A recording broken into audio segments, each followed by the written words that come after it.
Hello everyone, good afternoon.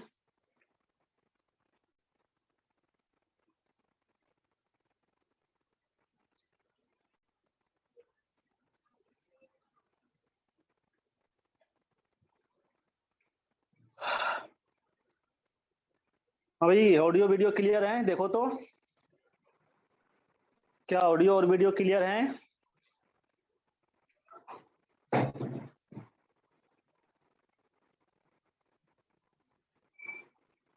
Okay.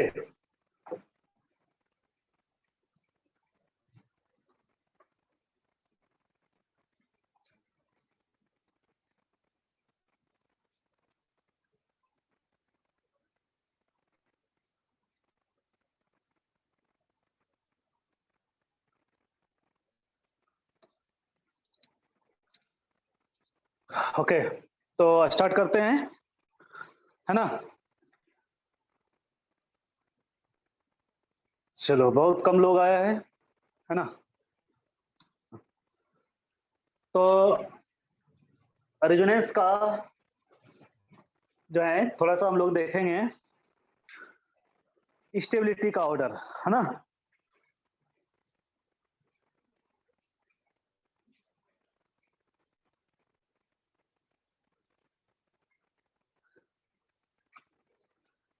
तो heading देना relative stability of chemical structure, relative stability of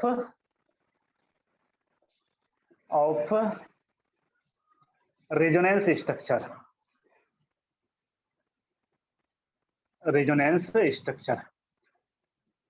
relative stability means किस condition में ज्यादा stable होगा, किस कंडीशन में कम स्टेबल होगा। तो सबसे पहले हमें जो देखना है, एरोमेटिसिटी। ठीक, सबसे पहले ये फर्स्ट क्वेश्चन, है ना? पहले ये हम लोग देखेंगे, है ना, कि जो कंपाउंड है वो एरोमेटिक है या नॉन एरोमेटिक है। जो एरोमेटिक होगा वो ज्यादा स्टेबल होगा नॉन एरोमेटिक से, लेकिन थोड़ा एक्सेप्शन है, कल जो बताया था मैंने, इक्विवेलेंट, है ना? तो एरोमेटिक कैनोनिकल स्ट्रक्चर जो है, it is more stable then non aromatic compound. ठीक है, सबसे पहले ये आपको देखना है। उसके बाद फिर क्या देखना है? एरोमेटिसिटी के बाद फिर जो दूसरा जो देखना है ना, वो देखना है आपको नंबर ऑफ पाई बॉन्ड्स, है ना? नंबर ऑफ पाई बॉन्ड्स और octet, number of pi bonds. ठीक है, नंबर ऑफ पाई बॉन्ड्स। दो स्ट्रक्चर हैं जिसमें नंबर ऑफ पाई बॉन्ड्स ज्यादा होगा, वो ज्यादा स्टेबल होगा। ठीक है, मीन्स के लिखना कि compounds having more number of pi bonds are more stable. तो जितना ज्यादा पाई बॉन्ड होगा उतना ही ज्यादा स्टेबल होगा। ठीक, मैंने जैसे बताया भी था, इसको लिखना नहीं, जैसे CH2 double bond CH, single bond CH bond CH, ठीक है, और ये CH डबल बॉन्ड CH2, ठीक है, ये स्ट्रक्चर, है ना? और दूसरा स्ट्रक्चर है CH2 double bond CH, single bond CH और CH डबल बॉन्ड CH2, ये स्ट्रक्चर। तो भाई पूछा जाए कि भाई इस दोनों में कौन ज्यादा स्टेबल होगा, तो first is more stable then second. क्यों? क्योंकि इसमें नंबर ऑफ पाई बॉन्ड्स ज्यादा है, और नंबर ऑफ पाई बॉन्ड्स ज्यादा होगा तो आप जानते हो कि रेजोनेंस स्ट्रक्चर भी ज्यादा होगा, है ना? इसका नंबर ऑफ रेजोनेंस स्ट्रक्चर ज्यादा होगा, इसका नंबर ऑफ रेजोनेंस स्ट्रक्चर कम होगा, ये सब तो क्लियर है। इसलिए ये ज्यादा स्टेबल होगा, ये कम स्टेबल होगा। लेकिन इसी में अगर हम लोग फर्स्ट, सेकेंड और थर्ड, एक मैं और लिख रहा हूं इधर, ये बेंजीन रिंग है, ठीक है, ये, और ये मैं थर्ड कर रहा हूं, है ना, ये थर्ड। अब पूछे कि भाई आप बताओ कि फर्स्ट, सेकेंड और थर्ड में सबसे ज्यादा स्टेबल कौन सा होगा, तो यहां जो ऑर्डर हो जाएगा बच्चे, वो ऑर्डर हो जाएगा क्या? तो थर्ड सबसे ज्यादा हो जाएगा, देन फर्स्ट, देन सेकेंड। अब कुछ ऐसा क्यों होगा? देखो नंबर ऑफ पाई बॉन्ड्स इधर भी 1 2 3, इधर भी 3 है। नंबर ऑफ पाई बॉन्ड्स 1 2 3, इधर भी 3 है। नंबर ऑफ पाई बॉन्ड्स दोनों में सेम है, तो नंबर ऑफ रेजोनेंस स्ट्रक्चर भी दोनों में सेम होगा। नहीं, बात समझे? Number of pi bond same होगा तो नंबर ऑफ रेजोनेंस स्ट्रक्चर भी सेम होगा। अब दोनों सेम है तो दोनों का स्टेबिलिटी सेम होना चाहिए, लेकिन नहीं। मैंने क्या कहा? तो एरोमेटिक जो है, एरोमेटिक ज्यादा स्टेबल होता है नॉन एरोमेटिक से, है ना? तो सबसे पहले आपको एरोमेटिसिटी देखना है, एरोमेटिक, है ना? ठीक है, ज्यादा स्टेबल होता है नॉन एरोमेटिक से, इसलिए सबसे ज्यादा स्टेबल थर्ड हो जाएगा, उसके बाद फर्स्ट, उसके बाद सेकेंड। ये हो जाता है स्टेबिलिटी का ऑर्डर। तो आप लिखना चाहते तो ये क्वेश्चन लिख लो, ठीक है?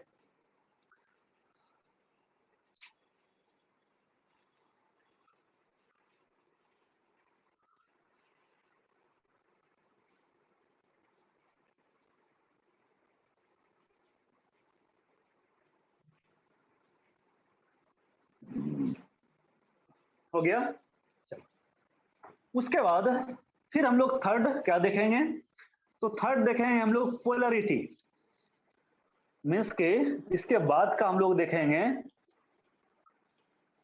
पोलरिटी, ठीक? थर्ड। और पोलरिटी में क्या? तो नॉन पोलर स्ट्रक्चर जो होता है, non polar resonance structure is more stable then polar resonance structure. अब कहोगे कि पोलर और नॉन पोलर क्या होता है सर? तो मैं आपको बता रहा हूं कि polar resonance structure, non polar resonance structure. तो पहले आप इसको लिख लो। तो सबसे पहले एरोमेटिसिटी, उसके बाद नंबर ऑफ पाई बॉन्ड्स, और उसके बाद फिर पोलरिटी। तो number of non polar resonance structure is more stable then polar resonance structure.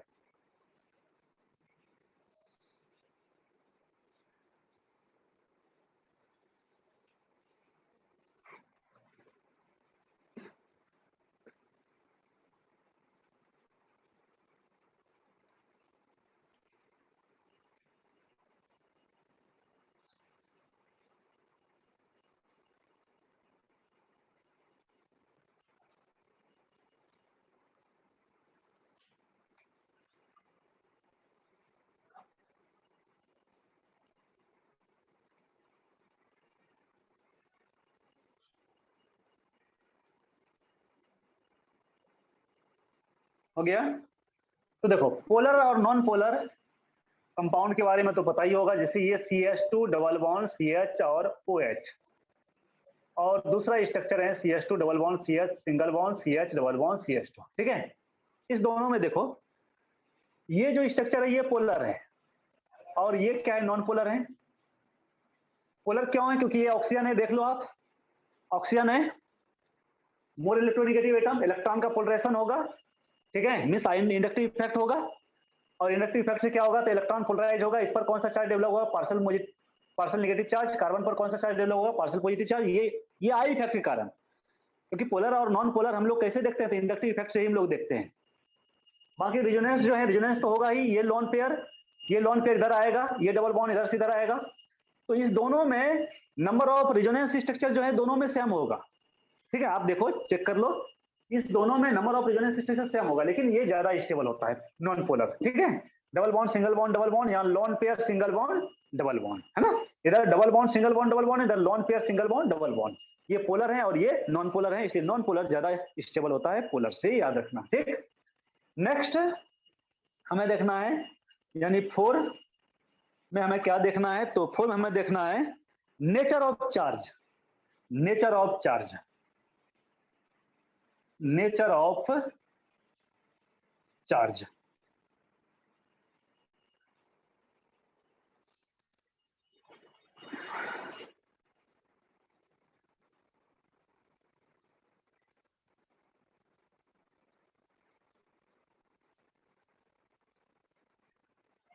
Nature of charge में मैं इसको हटा दे रहा हूं। नेचर ऑफ चार्ज में हमें क्या देखना है? तो हमें देखना है कि अगर मोर इलेक्ट्रोनेगेटिव एटम पर नेगेटिव चार्ज है और लेस इलेक्ट्रोनेगेटिव एटम पर पॉजिटिव चार्ज है, मैंने कल भी डिस्कस किया था, मोर इलेक्ट्रोनेगेटिव एटम पर नेगेटिव चार्ज और लेस इलेक्ट्रोनेगेटिव एटम पर पॉजिटिव चार्ज, ये ज्यादा स्टेबल होता है ना? एज कंपेयर टू कि अगर मोर इलेक्ट्रोनेगेटिव एटम पर पॉजिटिव चार्ज रहे और लेस इलेक्ट्रोनेगेटिव एटम पर नेगेटिव चार्ज रहे। ठीक है, क्योंकि हम लोग जानते हैं कि जिसकी इलेक्ट्रोनेगेटिविटी ज्यादा होता है उसको इलेक्ट्रॉन होल्ड करने की टेंडेंसी ज्यादा होता है ना, तो वो नेगेटिव चार्ज को ज्यादा टाइटली होल्ड करेगा, है ना, जो मोर इलेक्ट्रोनेगेटिव है। इसलिए मोर इलेक्ट्रोनेगेटिव एटम पर क्या होना चाहिए बच्चे, तो नेगेटिव चार्ज होना चाहिए, और लेस इलेक्ट्रोनेगेटिव एटम पर पॉजिटिव चार्ज होना चाहिए, वो ज्यादा स्टेबल होगा एज कंपेयर टू रिवर्स। ठीक, तो यहां लिखना कि the resonance structure having positive charge, the resonance structure having positive charge on less electronegative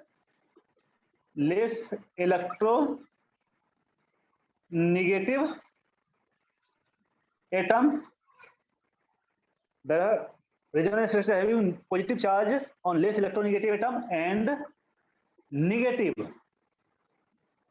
charge on more electronegative atom, more electronegative atom. ठीक है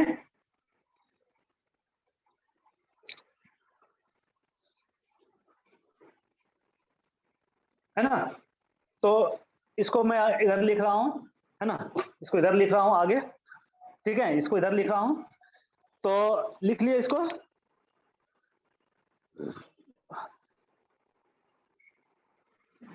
ठीक है, तो यहां लिख रहा हूं is more stable then resonance structure having opposite, है ना, या हैविंग रिवर्स चार्ज, ठीक है, तो ये याद रखना, मैंने कल डिस्कस किया था ये चीज। ठीक है, कि मोर इलेक्ट्रोनेगेटिव एटम पर नेगेटिव चार्ज होना चाहिए और लेस इलेक्ट्रोनेगेटिव एटम पर पॉजिटिव चार्ज होना चाहिए। तो ये हो गया रेजोनेंस, और रेजोनेंस जो है बच्चे ये हमारा फिनिश हो गया। ना अब हम लोग शुरू करेंगे मीन्स नेक्स्ट टॉपिक, और नेक्स्ट टॉपिक है हमारा हाइपर कंजुगेशन।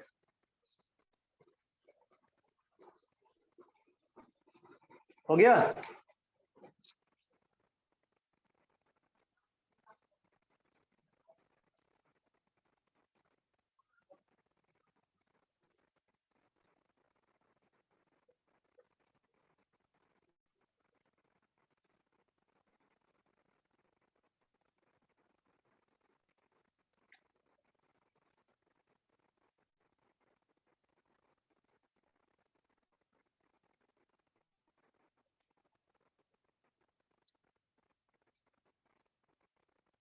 हाँ, इलेक्ट्रोनेगेटिव एटम, है ना, ये लिखा है electronegative atom is more stable.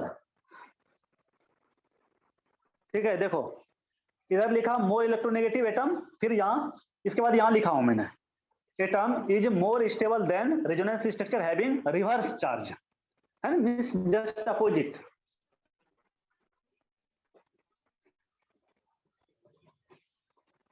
तो ये हो गया। अब हेडिंग देना हाइपर कंजुगेशन।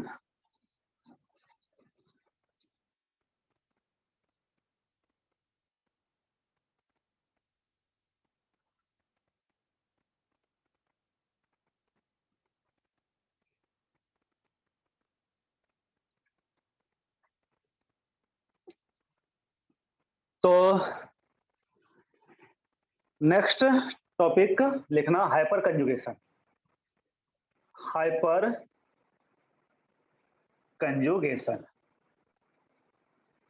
हाइपर कंजुगेशन को हम लोग सेकेंड ऑर्डर का रेजोनेंस कहते हैं। क्यों कहते हैं सेकेंड ऑर्डर का रेजोनेंस?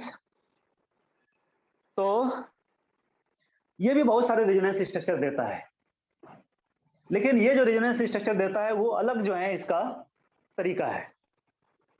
ठीक, तो पहले हम लोग इसका डेफिनेशन लिखते हैं कि the delocalisation of electron, D localisation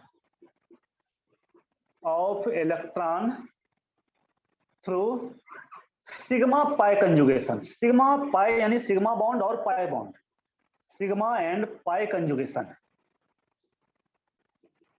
sigma and pi conjugation is known as hyper conjugation. ठीक है। अब बच्चों यहां एक कंफ्यूजन होता है, पहले आप इसको नोट कर लो।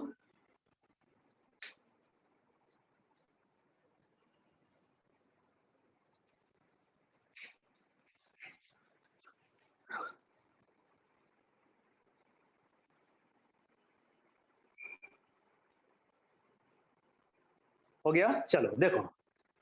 अब बच्चे मैंने आपसे कहा था कि कंजुगेशन जो होता है वो पाई पाई में होता है, पाई पाई बॉन्ड और पॉजिटिव चार्ज में होता है, पाई बॉन्ड और नेगेटिव चार्ज में होता है, पाई बॉन्ड और लोन पेयर में होता है, पाई बॉन्ड और जो है क्या कहते हो अनपेयर इलेक्ट्रॉन में होता है। ठीक है। यहां जो है यहां क्या होता है, तो सिग्मा और पाई में कंजुगेशन होता है ना। तो आप कहोगे सर सिग्मा और पाई कंजुगेशन होगा तो सिग्मा बॉन्ड तो ब्रेक नहीं करता है, आपने कहा था कि सिग्मा बॉन्ड ब्रेक नहीं करता है। तो मैंने बिल्कुल सही कहा था, सिग्मा बॉन्ड ब्रेक नहीं करता है, लेकिन कौन सा बॉन्ड ब्रेक नहीं करता है, कौन सा बॉन्ड पार्टिसिपेट नहीं करता है हाइपर कंजुगेशन में, ये इंपॉर्टेंट है।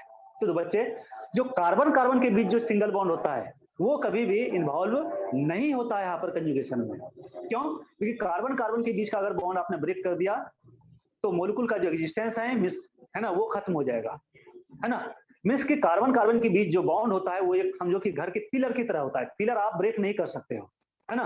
अगर घर में पिलर है तो आप पिलर को ब्रेक नहीं कर सकते हो, आप वॉल को ब्रेक कर दो, है ना। आप आजकल तो शीशे का जो है वॉल बना देता है ना। तो ठीक उसी तरह से कार्बन कार्बन के बीच का जो बॉन्ड होता है वो स्ट्रक्चर को डिफाइन करता है, वो आप ब्रेक नहीं कर सकते हो। तो कौन सा बॉन्ड ब्रेक करने जा रहा है, यहाँ जो बच्चे हैं यहाँ कार्बन और हाइड्रोजन के बीच का बॉन्ड ब्रेक होता है। ठीक है। बॉन्ड जब ब्रेक होगा तो चार्ज डेवलप होगा, और जब चार्ज डेवलप होगा तो वही चार्ज जो है क्या होता है, तो वही चार्ज जो है डबल बॉन्ड के साथ यानी पाई बॉन्ड के साथ जो है हाइपर कंजुगेशन करता है। ठीक है। तो सर अब जो है जब जो है चार्ज डेवलप होगा और चार्ज और पाई बॉन्ड के बीच यानी डबल बॉन्ड के बीच अगर जो है रेजोनेंस होगा तो फिर हम लोग उसको कैनोनिकल स्ट्रक्चर या रेजोनेंस स्ट्रक्चर क्यों नहीं कहेंगे, हम लोग नहीं कहेंगे, हम लोग इसको हाइपर कंजुगेशन कहेंगे। क्यों? क्योंकि यहाँ जो है यहाँ सिग्मा बॉन्ड इन्वॉल्व हो रहा है, और कौन सा सिग्मा बॉन्ड इन्वॉल्व हो रहा है, तो कार्बन और हाइड्रोजन के बीच का सिग्मा बॉन्ड इन्वॉल्व हो रहा है। इसलिए हम लोग इसको रेजोनेंस के कैटेगरी में नहीं रखेंगे, इसको हम लोग हाइपर कंजुगेशन के कैटेगरी में रखेंगे। तो देखो, तो यहाँ क्या लिखा मैंने, the delocalization of electron through sigma and pi conjugation is known as hyper conjugation. एक बार जेई में देखो आपने क्वेश्चन मिल जाएगा, जेई में एक साल क्वेश्चन पूछ दिया था कि हाइपर कंजुगेशन किसके किसके बीच होता है। तो ऑप्शन जो है पहला दिया था सिग्मा सिग्मा के बीच, सेकंड दिया था सिग्मा और पाई के बीच, तीसरा दिया था पाई और पाई के बीच, और फोर जो है कुछ ऑप्शन था मुझे याद नहीं है ना। ये क्वेश्चन पूछा था जेई में, तो बहुत इजी क्वेश्चन है। तो देखो हाइपर कंजुगेशन में किसमें होता है, तो सिग्मा और पाई के बीच कंजुगेशन होता है। तो दिस इज करेक्ट आंसर, है ना। जेई मेंस का आप देखना क्वेश्चन बैंक आपको मिल जाएगा ये क्वेश्चन। ओके। अब इसको हम लोग सेकंड ऑर्डर का रेजोनेंस भी कहते हैं, क्योंकि यहाँ भी जो है यहाँ भी है ना, यहाँ भी क्या होता है, तो यहाँ भी बहुत सारे कैनोनिकल स्ट्रक्चर हमें मिलता है ना। जब हम लोग कार्बन और हाइड्रोजन के बीच का बॉन्ड ब्रेक करते हैं और वो चार्ज डेवलप होता है, तो चार्ज डेवलप होने के बाद जो है चार्ज डेवलप होने के बाद क्या होता है, तो रेजोनेंस करता है, और रेजोनेंस करेगा तो फिर बहुत सारे कैनोनिकल स्ट्रक्चर मिलेगा, रेजोनेंस स्ट्रक्चर मिलेगा। इसलिए इसको हम लोग जो है सेकेंड ऑर्डर का रेजोनेंस भी कहते हैं हाइपर कंजुगेशन को, है ना। तो लिखना it is also known as second order resonance, इसको हम लोग सेकेंड ऑर्डर का रेजोनेंस भी कहते हैं। ठीक। उसके बाद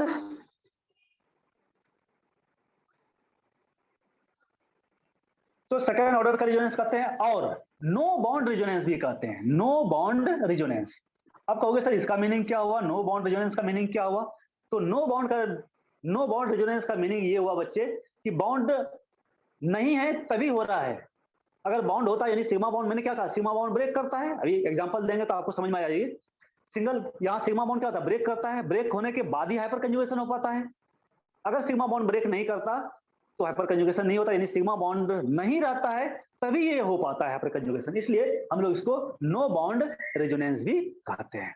ठीक। सेकेंड ऑर्डर का रेजोनेंस और no bond resonance. Second order का रेजोनेंस है ना, का दूसरा कारण ये भी है कि जब हम लोग किसी मॉलिक्यूल का स्टेबिलिटी यानी carbocation, कार्बोएनायन, free radical, acidity, basicity, किसी का भी स्टेबिलिटी हम लोग को अगर डिसाइड करना होता है, डिटरमाइन करना होता है, तो सबसे पहले हम लोग रेजोनेंस देखते हैं, क्योंकि रेजोनेंस सबसे ज्यादा स्टेबलाइज करता है मॉलिक्यूल को। उसके बाद हाइपर कंजुगेशन ही आता है ना, उसके बाद इंडक्टिव इफेक्ट आता है। तो फर्स्ट पोजीशन पर जो है रेजोनेंस आता है, वो सबसे ज्यादा स्टेबलाइज करता है मॉलिक्यूल को, उसके बाद हाइपर कंजुगेशन आता है, उसके बाद इंडक्टिव इफेक्ट आता है ना। तो रेजोनेंस के बाद हम लोग सेकंड फैक्टर जो देखते हैं स्टेबिलिटी के लिए, वो हाइपर कंजुगेशन देखते हैं, इसलिए भी हम लोग इसको सेकंड ऑर्डर का रेजोनेंस कहते हैं। ठीक, चलो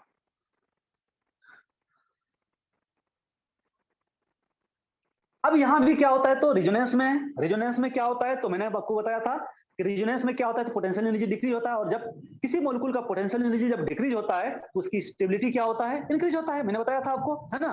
तो यहां भी क्या होता है बच्चे, तो रेजोनेंस की तरह ही हाइपर कंजुगेशन में भी पोटेंशियल एनर्जी डिक्रीज होता है, लेकिन पोटेंशियल एनर्जी उतना डिक्रीज नहीं होता है जितना रेजोनेंस में होता है। रेजोनेंस में पोटेंशियल एनर्जी थोड़ा ज्यादा डिक्रीज होता है, हाइपर कंजुगेशन में पोटेंशियल एनर्जी थोड़ा कम डिक्रीज होता है ना। तो लिखना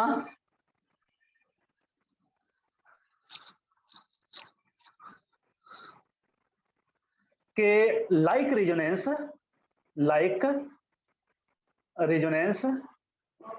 comma there is also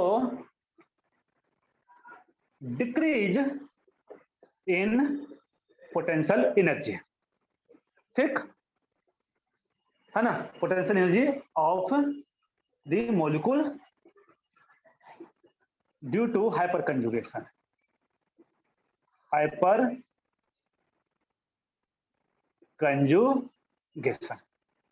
ठीक।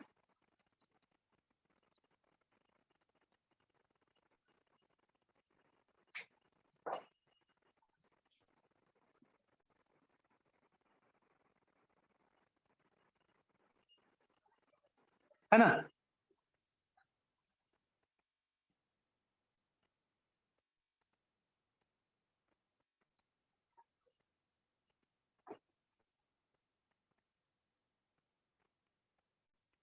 हो गया।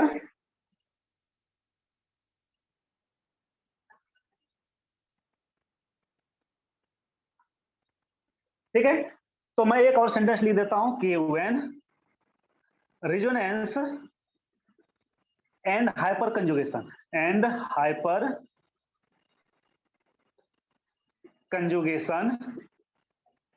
when resonance and hyperconjugation oppose to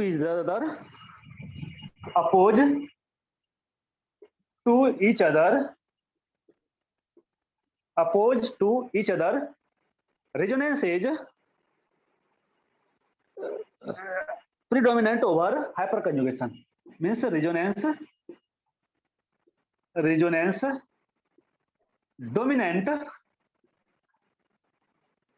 dominance over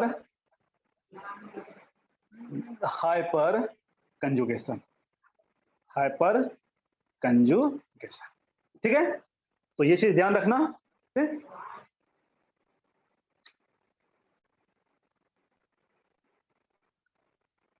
तो रेजोनेंस डोमिनेंस होता है हाइपर कंजुगेशन के ऊपर।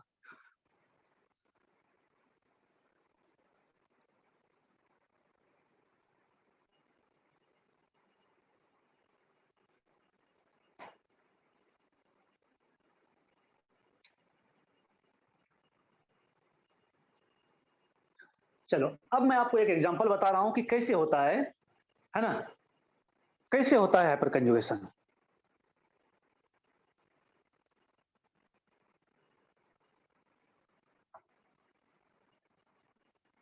लेकिन उसके पहले मैं आपको कंडीशन बता दे रहा हूं कि कंडीशन क्या है ना होना चाहिए हाइपर कंजुगेशन के लिए। तो पहले आप कंडीशन लिख लेना, कंडीशन, क्योंकि आपको अधिकांश जगह जो है आपको क्या करना होता है, सिर्फ देखना होता है कि हाइपर कंजुगेशन हो रहा है कि नहीं हो रहा है, आपको कराना नहीं होता है, कराने की कोई जरूरत नहीं पड़ती है आपको, है ना। जब भी हम लोग स्टेबिलिटी ऑर्डर है ना, स्टेबिलिटी ऑर्डर डिसाइड करते हैं तो वहां हम लोग को हाइपर कंजुगेशन कराना जरूरी नहीं होता है ना। बस हम लोग क्या करते हैं, तो हम लोग देखते हैं कि हाइपर कंजुगेशन हो रहा है कि नहीं हो रहा है, और कितना ज्यादा हो रहा है। तो कितना ज्यादा हो रहा है या नहीं हो रहा है, ये हम लोग कैसे डिसाइड करेंगे, तो इसके लिए कंडीशन है, कंडीशन क्या होना चाहिए, तो कंडीशन होना चाहिए कि there should B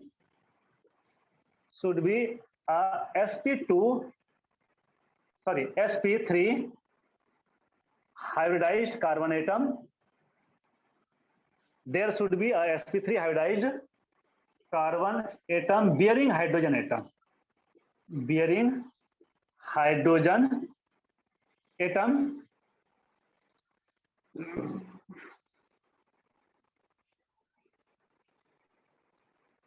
Adjacent to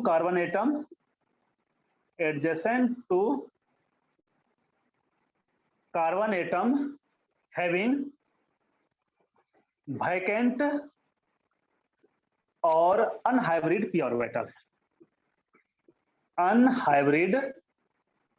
p orbital, ठीक है। चलो ये सेंटेंस आपको समझ में नहीं आए होगी, मैं आपको बता रहा हूं कि इसका मीनिंग क्या हुआ।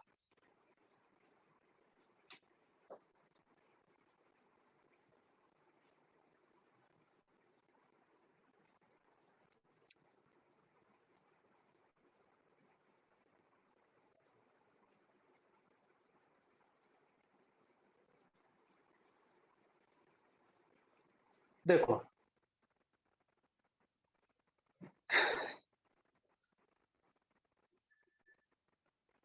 हाँ, ये कंडीशन है,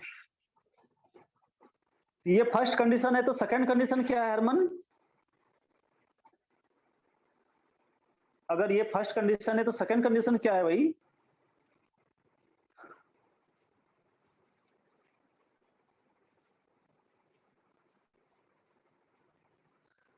हाँ भाई बोलो तो, अगर ये फर्स्ट कंडीशन है तो सेकंड कंडीशन क्या है?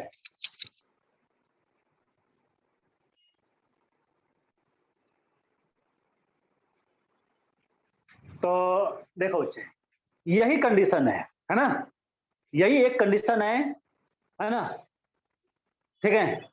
इसी कंडीशन से आप है ना डिसाइड कर सकते हो, डिटरमाइन कर सकते हो कि हाइपर कंजुगेशन हो रहा है नहीं हो रहा है, कितना हो रहा है, ठीक है। तो चलो देखते हैं हम लोग यहाँ क्या कह रहा है, तो कह रहा है there should be sp3 hybridized carbon atom bearing hydrogen atom, है ना, adjacent to carbon atom having vacant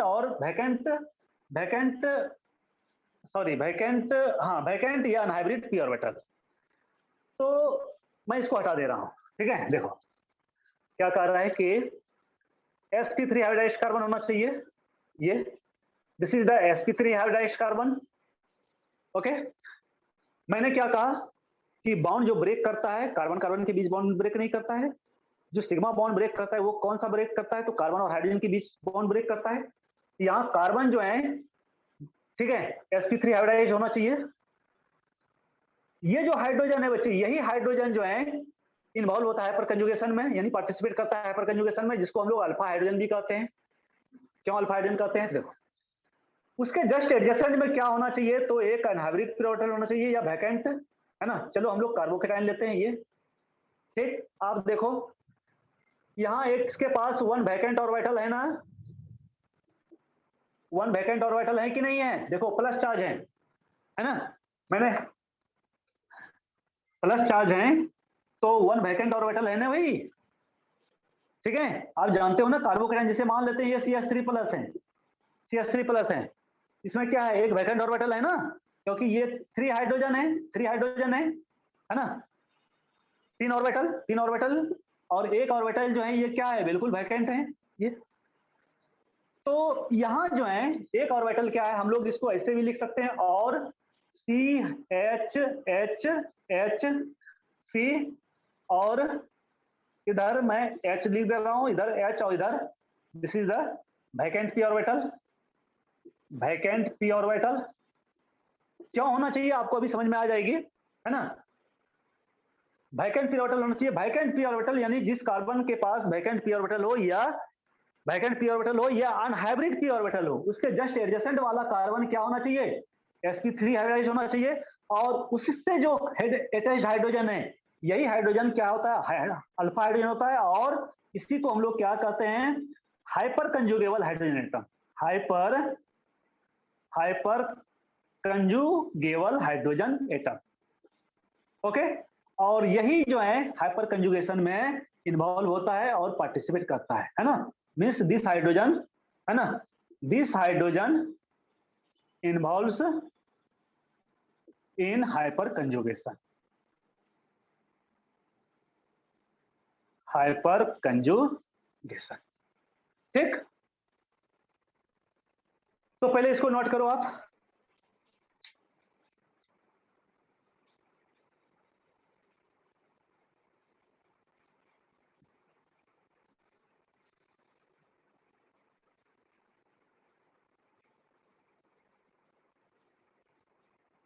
हाँ, ये हाइड्रोजन,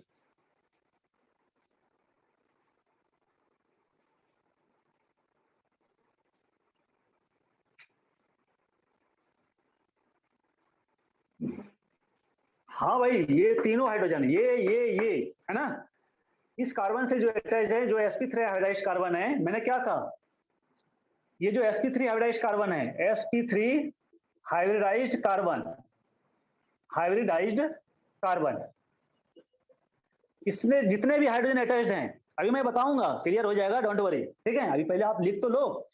इसमें जितने भी हाइड्रोजन अटैच हैं, सारे के सारे हाइड्रोजन जो हैं, सारे के सारे हाइड्रोजन जो है हाइपर कंजुगेशन में इन्वॉल्व होने वाला है, यानी पार्टिसिपेट करने वाला है। ऑल हाइड्रोजन, है ना, participate in hyper conjugation, hyper conjugation. ठीक है, ये तीनों के तीनों हाइड्रोजन हाइपर कंजुगेशन में इन्वॉल्व होने वाला है। सबके सब इन्वॉल्व होगा तभी तो रेजोनेंस स्ट्रक्चर ज्यादा होगा। मीन्स जो हाइपर कंजुगेबल जो है, जो स्ट्रक्चर होगा ज्यादा होगा, नहीं तो फिर एक ही होगा।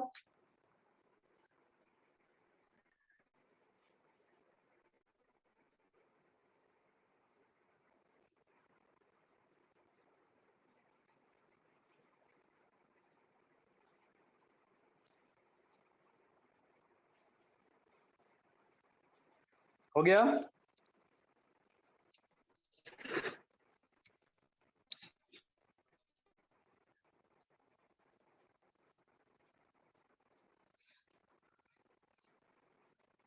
चलो, अब मैं बता रहा हूं कि कैसे हाइपर कंजुगेशन होता है।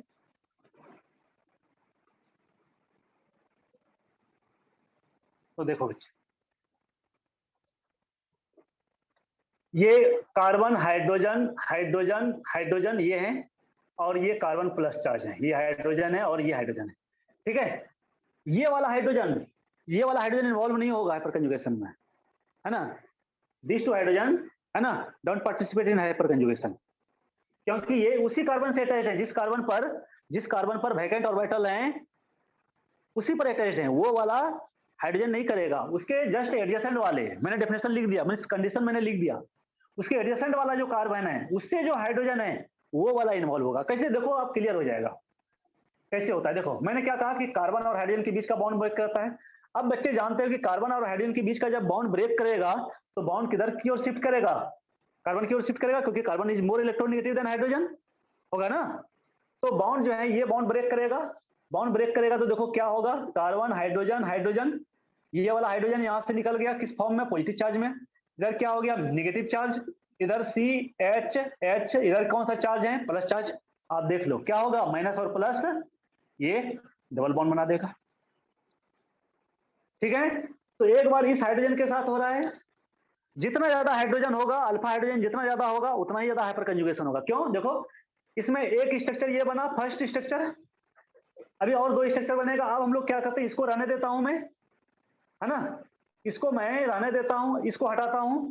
तो देखो कार्बन हाइड्रोजन और हाइड्रोजन, फिर कार्बन और हाइड्रोजन हाइड्रोजन, यहाँ क्या होगा, माइनस चार्ज होगा। ये वाले हाइड्रोजन को हटाया मैंने अब, ठीक है, पहले ये वाले को हटाया, ये है, ये स्ट्रक्चर आया, फिर ये वाले को हटा रहा हूं, ठीक है, ये वाले को बॉन्ड इधर शिफ्ट कर रहा हूं, तो फिर ये स्ट्रक्चर बनेगा, यहाँ डबल बॉन्ड हो जाएगा, देख लो।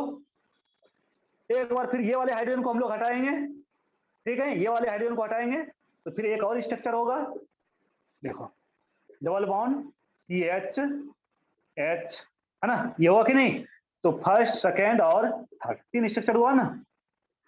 इसका मीनिंग है बच्चे कि जितना ज्यादा अल्फा हाइड्रोजन होगा, जितना ज्यादा अल्फा हाइड्रोजन होगा उतना ही ज्यादा हाइपर कंजुगेशन होगा, जितना ज्यादा हाइपर कंजुगेशन होगा उसकी पोटेंशियल एनर्जी उतना ही डिक्रीज होगी और उसकी स्टेबिलिटी उतना ही ज्यादा होगा। मीन्स जिसमें जितना ज्यादा अल्फा हाइड्रोजन होगा उसमें उतना ही ज्यादा हाइपर कंजुगेशन होगा और उसका स्टेबिलिटी भी उतना ही ज्यादा होगा।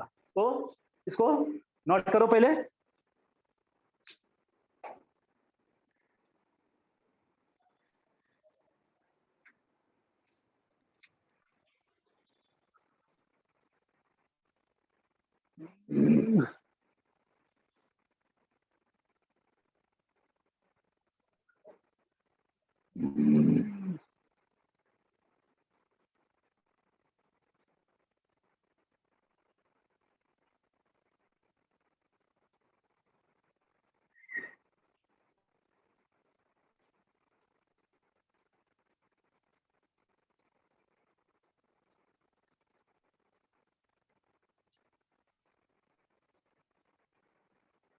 हो गया?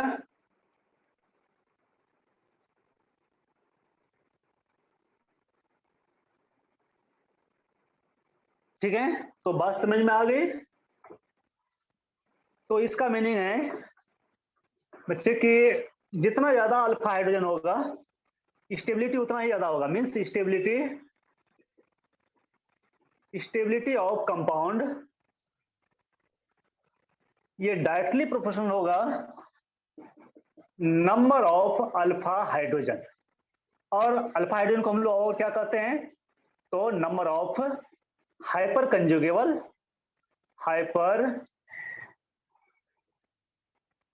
कंजुगेबल हाइड्रोजन एटम। ठीक है, ये हो जाएगा।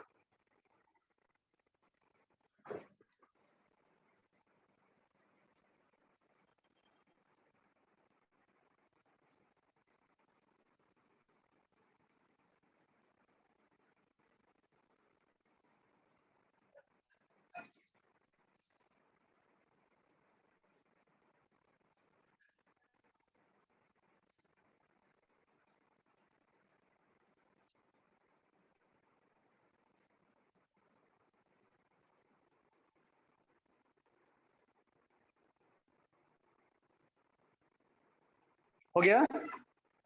चलो अब कौन कौन सा मोलिक्यूल्स दिखाता है हाइपर कंजुगेशन, और हम लोग हाइपर कंजुगेशन का क्या होता है एप्लीकेशन, तो ये मैं बता दे रहा हूँ। अच्छा, रिजोनेंस का मैंने एप्लीकेशन नहीं बताया, तो अगर थोड़ा सा भी स्पेस है तो लिख लेना, है ना। एप्लीकेशन चलो बाद में लिखा देता हूँ, है ना। अब इसका हम लोग देखते हैं हाइपर कंजुगेशन का क्या क्या जो है एप्लीकेशन है ना। अच्छा, एक और जो है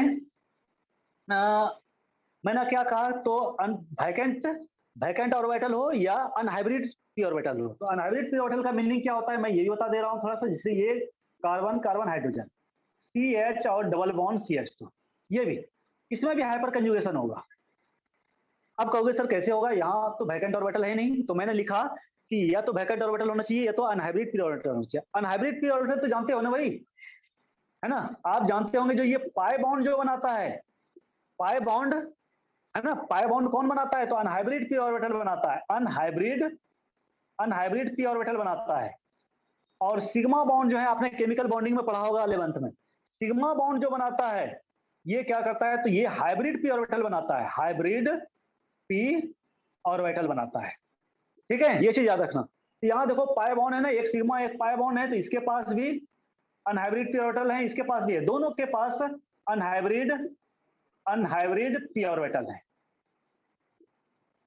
ओके, तो ये भी करेगा, कैसे करेगा, तो ये देखो मैं एक बता दे रहा हूं, ये वाला बॉन्ड इधर से इधर शिफ्ट करेगा, जब ये वाला बॉन्ड इधर से इधर शिफ्ट करेगा तो कार्बन हाइड्रोजन हाइड्रोजन इधर नेगेटिव चार्ज हो जाएगा, CH डबल बॉन्ड CH2, ये फिर क्या होगा, ये नेगेटिव चार्ज है, ये वाला बॉन्ड इधर शिफ्ट करेगा और इसका जो स्ट्रक्चर हो जाएगा रिजोनेंस स्ट्रक्चर, ये हो जाएगा डबल बॉन्ड, यहाँ ये बॉन्ड इधर शिफ्ट करेगा तो यहाँ माइनस चार्ज इधर प्लस चार्ज, ये डबल बॉन्ड बना देगा, माइनस और प्लस डबल बॉन्ड बना देगा, CH और इधर CH2 और ये माइनस हो जाएगा, देख लो।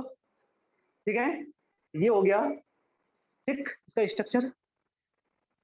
तो इस तरह का स्ट्रक्चर भी जो है ये करेगा। ठीक, तो जिस कार्बन पर अनहाइब्रिड पी ऑर्बिटल है जस्ट उसके एडजेसेंट कार्बन क्या है, एडजेसेंट कार्बन sp3 हाइब्रिडाइज्ड है और उससे अटैच्ड हाइड्रोजन अल्फा हाइड्रोजन और हाइपर कंजुगेबल हाइड्रोजन एटम है।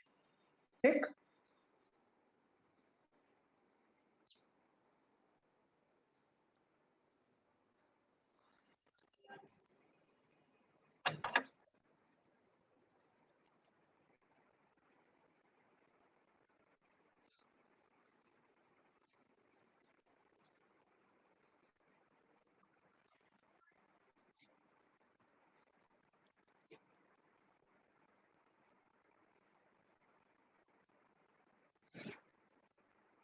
हो गया।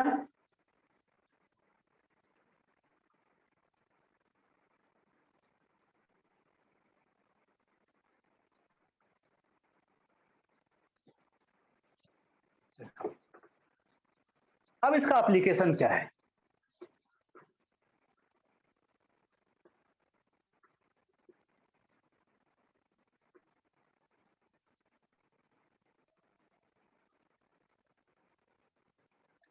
तो एप्लीकेशन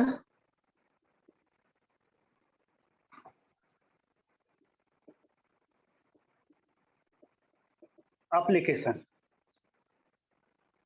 स्टेबिलिटी के लिए किसका किसका? तो स्टेबिलिटी ऑफ पहला एल्किन, अल्किन की स्टेबिलिटी के लिए, सेकेंड अल्काइन की स्टेबिलिटी के लिए, थर्ड कार्बो केटाइन की स्टेबिलिटी के लिए, फोर फ्री रेडिकल की स्टेबिलिटी के लिए, फाइव एल्डिहाइड एंड कीटोन की स्टेबिलिटी के लिए। तो ये सारे, इन सारे स्पेसिस का अगर हमें स्टेबिलिटी ऑर्डर निकालना हो, है ना, इन सारे स्पेसिस का स्टेबिलिटी ऑर्डर हमें निकालना हो तो हम लोग क्या करते हैं? तो हाइपर कंजुगेशन का यूज करते हैं। तो अल्किन का स्टेबिलिटी, अल्काइन का स्टेबिलिटी, कार्बोकेटाइन का स्टेबिलिटी, फ्री रेडिकल का, एल्डिहाइड एंड कीटोन का। ठीक,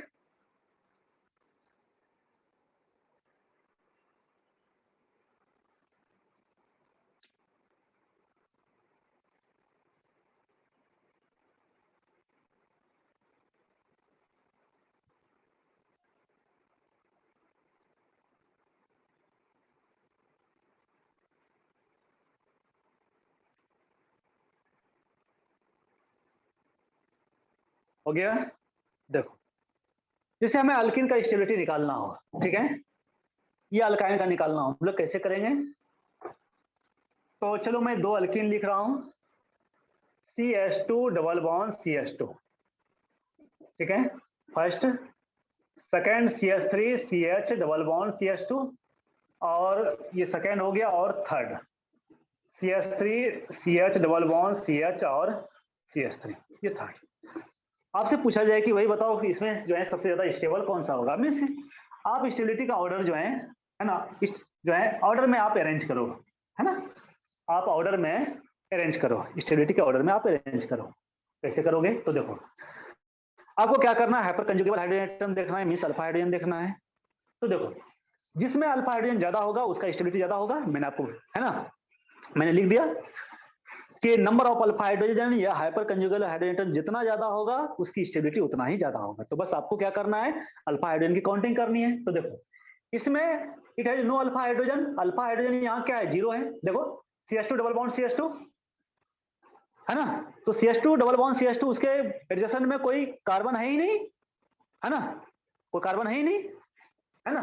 ये दोनों जो है ना, ये दोनों तो sp2 हाइब्रिडाइज्ड कार्बन हो गया। नहीं, ये दोनों तो sp2 हाइब्रिडाइज्ड हो गया ना, तो there is no alpha hydrogen.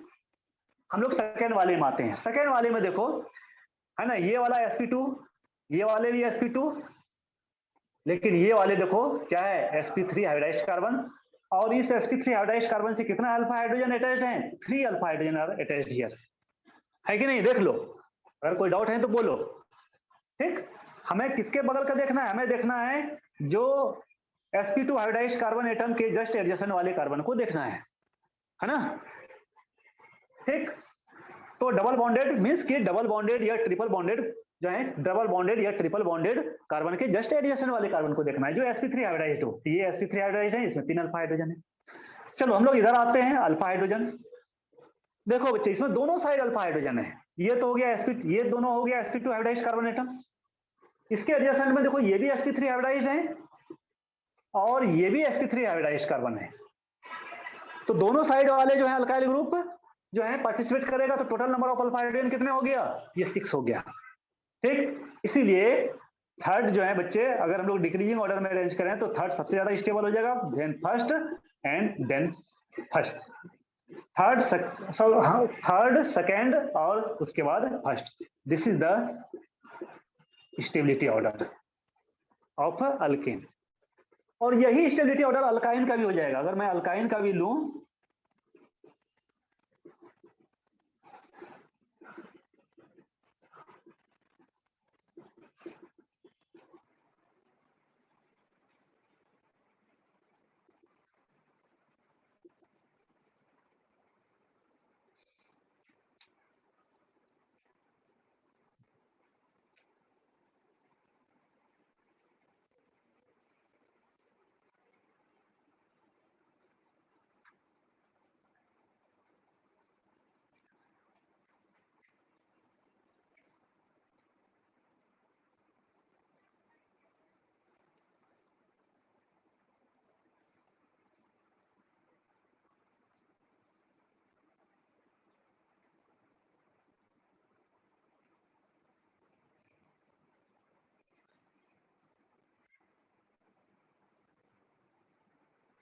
ठीक है, तो देखो इसमें it has no alpha hydrogen, alpha hydrogen 0 हो गया क्योंकि इसके एडजेसेंट में तो कोई कार्बन ही नहीं है। यहां देखो ये वाला है ना, ये इसके पास अनहाइब्रिड पी ऑर्बिटल है ना, इसके पास अनहाइब्रिड पी ऑर्बिटल है कि नहीं? Double bond, triple bond, pi bond है ना भाई। तो पाई बॉन्ड है तो अनहाइब्रिड पी ऑर्बिटल है, इसके पास भी अनहाइब्रिड है, इसके पास भी है। इसके जस्ट एडजेसेंट वाला ये वाला कार्बन sp3 हाइब्रिडाइज्ड हो गया, इससे 3 हाइड्रोजन अटैच्ड है, तो यहाँ अल्फा हाइड्रोजन हो गया 3। और यहाँ देखो यहाँ अल्फा हाइड्रोजन कितने हो गया? इधर अल्फा हाइड्रोजन 6 हो गया, 3 और 3 दोनों साइड देखो, है ना। तो स्टेबिलिटी का ऑर्डर दोनों का है ना सेम हो जाएगा। मीन्स दोनों का जो स्टेबिलिटी का ऑर्डर को जो है हम लोग जो मेजर करेंगे, हम लोग जो डिसाइड करेंगे, है ना, वो बिल्कुल सेम तरीके से करेंगे। तो सेम मेथड है। तो इस तरह हम लोग अल्किन अल्काइन का स्टेबिलिटी हम लोग कर सकते हैं।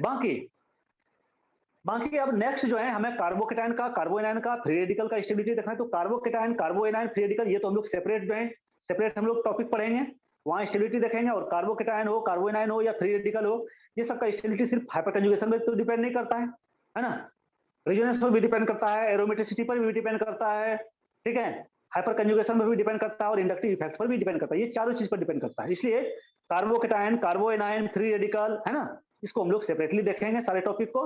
बाकी रहा एल्डिहाइड और कीटोन, तो चलो एल्डिहाइड और कीटोन मैं बता दूंगा नेक्स्ट क्लास में। ओके, तो आज इतना ही, ठीक, चलो, ओके।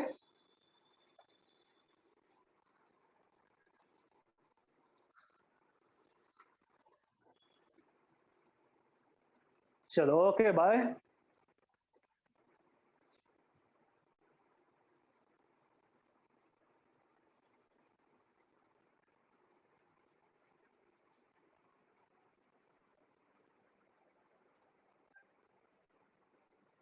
चलो हो गया, ओके, चलो बाय।